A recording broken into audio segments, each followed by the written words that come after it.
Well, good evening, everyone, and welcome to the latest in RUSI's Adversarial Studies seminar series, where we seek to examine the changes in the character of warfare in the 21st century and the ways in which Western concepts of operations and approaches to warfare will be challenged by these changes.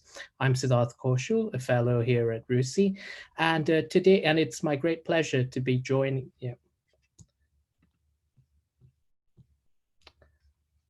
Yeah, pardon me for a second.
Apologies.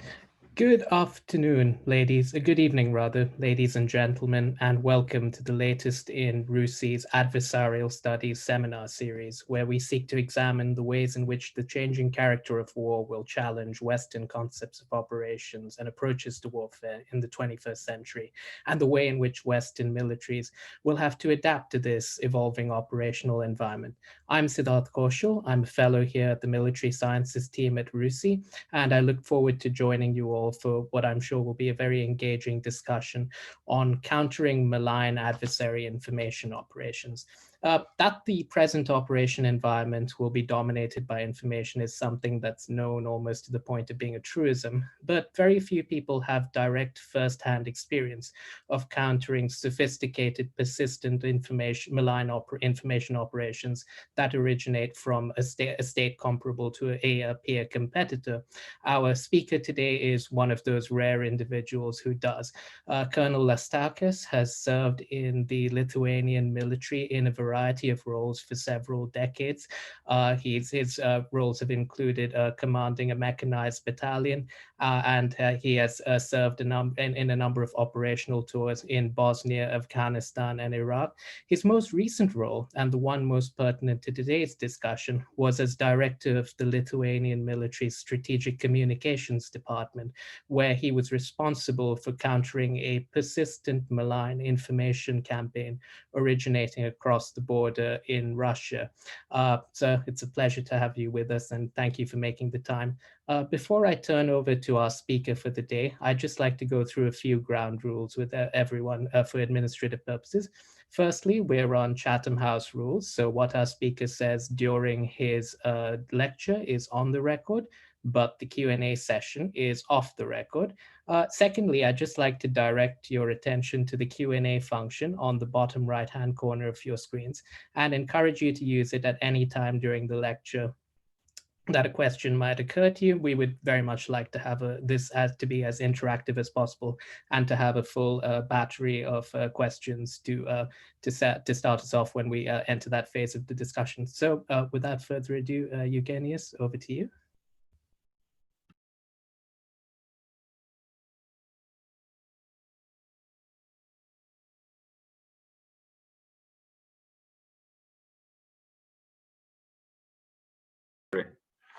Thanks again for the great introduction, and great to be here, and great to present this one. So first of all, what I would like to stress is that I do experience some difficulties with internet. So if something goes wrong, let's blame the Russians, not the Vodafone, and I will try to continue. But hopefully, my presentation will be self-explanatory.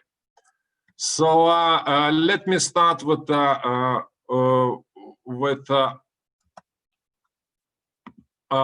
agenda. Now, basically, what I want, and I'll go straight to the case studies. And just to attract your attention, first of all, what I wanted to do is tell some war stories, which is always very interesting and much more exciting than just talking the simple theory. One of the stories what I wanted to share with you happened pretty much 1 year ago. So the last year, on the 25th of September, the article, the website, WordPress website posted information that the German soldiers, who is part of the Enchased Forward Presence Battalion, NATO Forward Battalions, which is located in Lithuania, they draw the tanks into the Jewish cemetery in Kaunas, and then they painted the swastikas. And if you go on the screen, you basically see on the first picture, you see what we're showing with the map, the swastika over the graveyard. And also we see in the red circle tank standing in the Jewish cemetery in Kaunas. And pretty much from the beginning, we understood that that's the fake information, and we didn't and we might look at just the nonsense. It's not worth it to mention. But if we look at the whole picture, if we look at the strategic picture, at that same week, on the 26th of September, Lithuanian Ministry of Foreign Affairs was meeting with the global Jewish community in the United States. And that was the point where they were about to discuss the challenges what Lithuania has dealing with the past, in particular with the Holocaust, and of course, the way for the future. On the 27th, President of Lithuania was going to visit Yiddish Institute for the Jewish Research in the United States, and also discuss the ways ahead and knowing the ways ahead of how to basically we work with in the future to deal with some historical issues what we had in the past, and considering the fact that the enormous Jewish community was exterminated during the Second World War, it still remains the very sensitive issue, because that a lot of Lithuanians been involved in cooperating with the Russians. And so try to imagine what happens if the Minister of Foreign Affairs goes into the meeting and suddenly sees that another side read the article about German soldiers desecrating the cemetery. Another final story is that week was the Jewish New Year celebration, where the Jewish community globally meets, talks, and discuss the things what happened in globally. So when we took this strategic concept, we understood that this is pretty much the deep fake information with aim to cause the to affect Jewish society and disrupt the meeting which is about to be held in upcoming days. And this post in internet was followed by on the 1754, so that's a timing with a letter from Ira Sesertiti, the fake names, spoofed email was sent to the Jewish community in Lithuania, German embassy, and Ministry of the Cultural Affairs, stating that this is the fact, this event really happened. What we notice also that in the evening, the website started to publish this information as a fact, and it started to spread globally. In particular, with the some websites which is mostly read by the Jewish communities in the States, so Jewish Press, GNN, and Info Israel News. At the same week, we contacted the Lithuanian, the two main news agencies, and told them this is the fake story. That event didn't happen. So they published the article around 20:30 local time. Our colleague contacted the Jewish Press and GNN and started to talk to them, explaining that this is the fake story what they're publishing. The interesting thing was, turns out that that story came from the journalist in Tel Aviv. When a friend of ours, the Israeli citizen, contacted that journalist, he said, "How are you gonna prove that this is the fake information?" He said, "I've got a website, I've got a letter, and I've got another website stating this is the fact. So 3 sources telling that really did happen. How are you going to prove that this is not true?" And thanks God, luckily we had this 2 leading agencies and the confirmation of this Israeli citizen saying, "Look, I'm in Kaunas, I'm in Lithuania. I know that it didn't happen. This is the fake." And the then journalist on the 26th of September said, "Say no more. I'm taking out this article."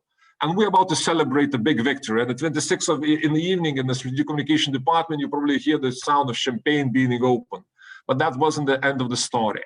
The next day, on the 27th of September, cyber attack, which was conducted using the backdoor method, defaced one of the local websites and stated that the Lithuanian government and the Ministry of Defense hiding this fact. So, and that deface operation was done 2 times. One early in the morning, between the 5 o'clock in the morning, between the 6 o'clock in the morning, pretty much 6 o'clock in the morning, and another is at 1710, at 1700, after 1700 hours. So actually, there is a clear timing when it comes to this cyber attacks. They're basically aiming information attacks, aiming particular when the working hours is over. Next story, what I wanted to share with you was the story about the plan to move the tactical nuclear weapons from Turkey to Lithuania. And the story came in October, so that's the 17th of October, so pretty much 1 year ago. It's quite new that. That's where initially the Kaunas, Kas Vyksta Kaune, the national one of the local websites was defaced. An article was put that is stating that the United States is about to move the tactical nuclear weapons from Turkey into Lithuania. And if we look at the strategic picture, we see that basically on the 15th, the Lithuanian, so 2 days ago, Lithuanian president welcomed U.S. cavalry troop arriving to Lithuania as a part of the deterrence measures. Turks started on the 9th operation into Syria, which caused some friction with the United States. And the United States battalion was arriving next week into Lithuania. So from the strategic perspective, that was pretty well-timed operation. So operation started with the cyber attack 1730, 1750. That was followed by the spoofed email from one of the journalists who was writing a lot on information operations. While the Saldžiūnas, his letter was sent to the President Palace and to our Air Force unit, basically confirming that this is the fact. And at 1830, so pretty much 1 hour after the cyber attack defaced one of the websites in Lithuania, the Russian website started to pick this one and spread this information, as you see with the pictures of nuclear explosion, pretty much creating the perception that Lithuania now becomes a legitimate target for the strike, for the Russian nuclear strike. And although our cyber experts dealt and helped the website to take out this fake information, That attack was repeated next day on the 18th of October, where the second time this was defaced early in the morning. And then the spoofed email was used to distribute this information. Spoofed email from Ministry of Foreign Affairs was sent to the news agencies, global news agencies, stating this is the fact.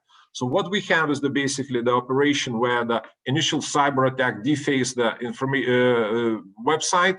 Then it's followed by the spoofed email confirming this message to the institutions. And then third one is that information starts to be spread within the Russian websites. And then the next day we have the two spoofed emails, or one spoofed email and one defaced operation. We even found this one, which is haven't been used, but basically Twitter, the Secretary of Pompeo congratulating the Lithuanian president for moving nuclear weapons into Lithuania. The third story what I wanted to share is in more recent, and that's the linked with the coronavirus. So this time on the 20th of January this year already, the information started to occur in some websites saying that the American soldier is being diagnosed with coronavirus. It was just the beginning of coronavirus. So if we look at the back, that was the only 10 days afterwards, the World Health Organization will officially announce the global extreme situation concerning coronavirus. So this is just the beginning.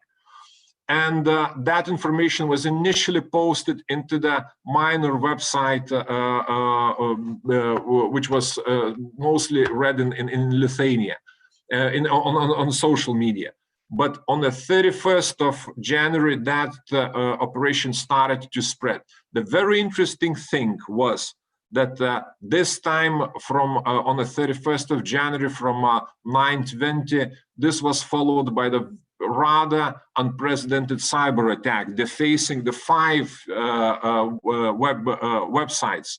So the 5 news agency websites were being defaced, where this confirmation was made that the American soldier was really,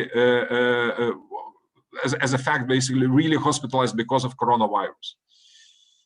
So, and the third stage, what we've noticed was on the same day, the fake information was spread using one of our members' spoofed email, where he basically confirms. I mean, in his by his letter to the different municipalities and news agencies that that's the fact that really the soldier was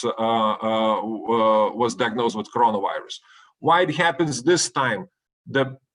Our estimation was that basically the big deal was that the European Defender, the biggest exercises where a lot of troops from the United States was about to come into Europe. So the desired effect was to send a message and to create a perception that American forces could be a potential threat to the Lithuanian society. This time the target audience was the Lithuanian society.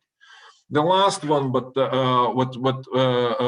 what I wanted to share with you was the rather recent, which happened in the most recent one, what happened on 18th of April, and that was also linked with the NATO decision, and we call it NATO decision to withdraw the troops from Lithuania. So on the 15th of April, we have the NATO defense ministers meeting on Zoom. And they basically discuss the measures what NATO needs to take in order to deal with coronavirus. On the 18th of April, there is a blog and YouTube channel is created on the fake name of one of the Lithuanian journalists, and it's left. Nothing, it's not populated. So on the 21st of April, this blog and YouTube channel been used to spread the information that NATO secretary sent a letter to the Lithuanian Minister of Defense stating that because of poor handling of the coronavirus, the decision was made to withdraw the troops from NATO. And then it was also followed by the fake email from ministry or from NATO Secretary office to our Minister of Defense, confirming that this is the true fact. And this event was linked basically with NATO defense minister meetings and the U.S. cavalry unit rotation leaving the Lithuania. So basically, when we talk about the trends, I'm just posting the main cyber attacks, which is always goes kind of combined with in the most recent times. It was as a combined effort. So pretty much each month we do have the similar activities, and I would say it's just the tip of the iceberg. And I'll talk later on why there's certain things which is a little bit even more makes us worried. What is happening and what's our assessment? What we see is happening. Basically, our neighbors is trying to create a free perception, so trying to do the three things. So first of all, they're trying to convince the Lithuanian society that Lithuanian Republic is the failed state. And this one I'm going to touch later on, and I'm not going to talk right now, but I will concentrate on the stories what I've talked recently is about the second effect. The second effect is to convince Lithuanians that NATO troops is the threat to Lithuanian population. So all these fake stories, in most cases, creates the perception that this is the threat rather than problem, rather than the deterrence mechanism and protection of the security. Is it something new? Not really. If we go and see what Soviets did in late 80s in Western Europe and organizing the different movements, we could say that this is a very similar active measures what's been used in the past. But all the stories what I've told you is basically the fake information about the NATO forces in order to discredit them, and particularly targeting the Lithuanian society, trying to convince them that this is the threat to the Lithuanian stability. And the third effect, what they're trying to achieve, is to convince that the European Union is the failed unit. Well, I'm not sure how it goes in the UK, but we've noticed this is being done deliberately in our area. What is happening in general? And if we look in general, I think that we have a very interesting period. Is that first of all, the understanding in the military that the most effective way to win the battles and the wars is to impose your will and to convince the opponent or enemy soldiers not to fight and society to surrender, is always been understood in military affairs. But unfortunately, it was so difficult to outreach your enemy. And I have in my hands this poster. I don't know if you could see this, but this is the poster that the Soviet military used to convince the German soldiers to surrender during the Second World War. So in order to reach the German soldier, you either need to drop this leaflet from the plane, or put that in a shell, on a mortar shell, and hope, and you can hope that basically your opponent will read that. These days, once we have the cell phones, once we have the social media, ability to reach your opponents or your competitors' population, it becomes much more easier. So the second thing what we have, and the second thing that I'd like to stress, is that information avalanche which descended on the individual and makes the individual ability to understand what is real and what is fake is so difficult. And I kind of sometimes bring this example. I go to buy beer and I see the 20 types of the beer, and sometimes I'm getting confused and saying, I don't need any. So I think that simply the complexity is that brings the additional friction for the individuals within the societies.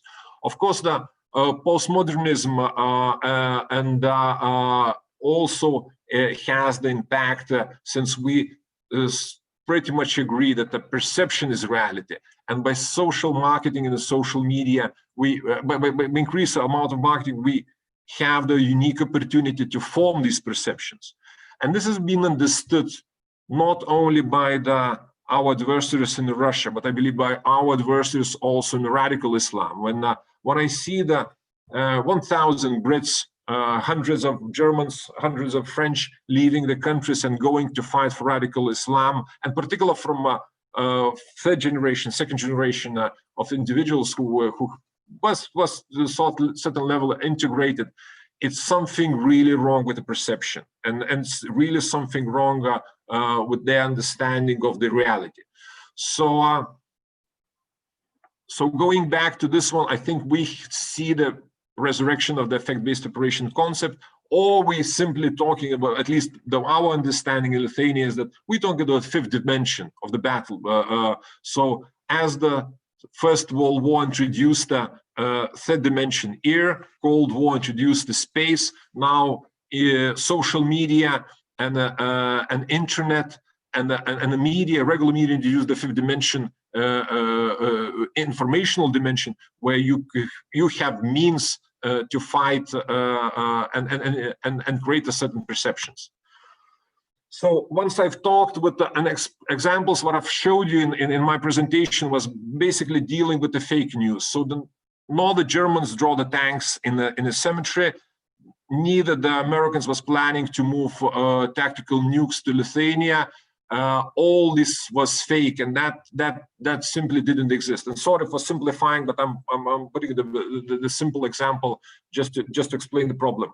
So this fake news is rather easy to deal with, and that's where you could have the machine learning, you could have the pretty good scanning, you have the good society, and there is a ways basically to neutralize when they're talking about the fake information and when they bring the false interpretation of this fake information.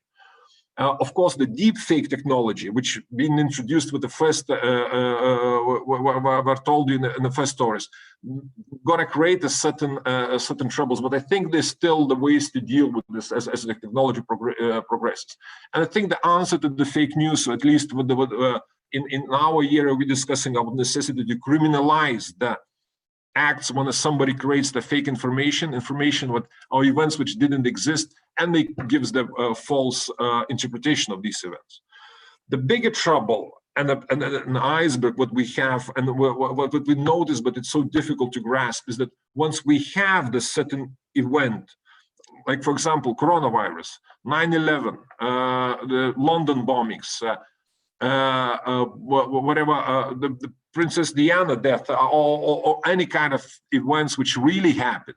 But then we have the misinformation or disinformation, where the intentionally or sometimes without intention, interpretation of this information is being false, it's being wrong.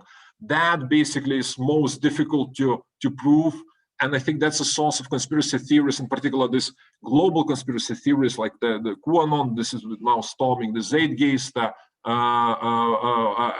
in the past. All these stories, which really fuels the friction. And what it does actually, it reduces the social cohesion, which is so important to us. It starts to create the frictions because the certain social group starts to basically get elevated and it feels and brings to the power forces not necessarily good. Sometimes the populist comes to the power and we, as we know in the past, brings a lot of troubles. So what's our answer and how we dealt with this, and what I wanted to tell you basically, since we looked at this one as a separate battlefield, as another dimension, we have the strategic communication department, which is under direct command of Chief of Armed Forces. Although at the same time we're still linked with the Threat Management and Crisis Prevention Bureau, which is under Prime Minister. And we also linked through this crisis bureau directly with our intelligence agencies, and that what makes us unique. Basically, the kind of a lot of links which helps us to kind of have the better situation understanding and then have a better reaction. Now, how we organize the strategic communication department, first of all, is the thing which is I would say a little bit different from what we usually see in different stratcoms, is the information domain monitoring capability. And I'll call it, this is like a radar section, which basically scans the information domain and looks for the for the enemy planes in the form of messages. And when I'm talking information domain, I don't mean only the media. I don't mean only TV. It's not only the social media. It's all information domain, which could be done, which could be happening in direct interaction. It could be in the social media. It could be on the TV, on the radio. So we're trying to scan it as much as possible. So the second thing, which is not the second portion, the second cell, is the plans, and it's nothing strange, because that pretty much all organizations has this one. Then the third one is the media operations, and it's quite common for the Stratcoms to have this one. But basically, how we define the media is that that's a main tool where we send a message to our opponent.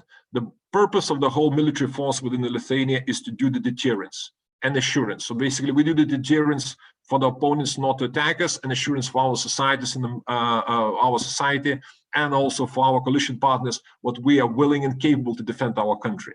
So since the majority of this intelligence has been gathered using the open sources, it's very vital for deterrence that our opponents knows about our capabilities, and they know about our will to fight. Particularly, the will is the key thing, and will to defend the country.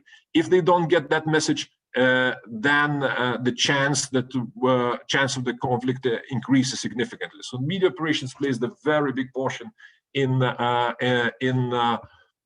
deterrence and assurance portion.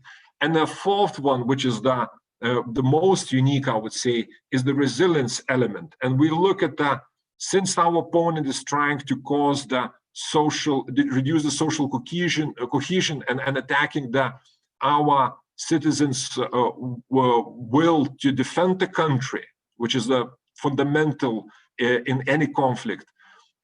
This group basically, this cell works on a long-term resilience projects, where they're trying to increase the social cohesion within the different social groups and prevent social erosion. And we see the military forces and the conscript service as the primary tool to do that programs, although the schools and universities also plays a significant role. So I'm pretty much conclude my presentation, and I'm subject to your questions.